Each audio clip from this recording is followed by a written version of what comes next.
Hello guys, welcome to my channel. Vice Ganda, naging emotional kahapon sa kanilang show. Nagpasalamat kay Lord dahil sa blessings na dumating muli sa kanyang buhay.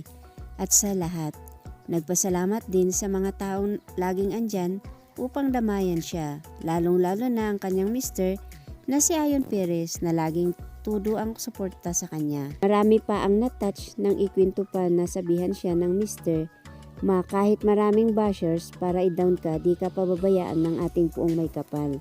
Nagkatotoo nga. Netizen kinilig sa magbib lalo na nang iabot ni Ayon Perez ang bulaklak sa misis at ikis ito.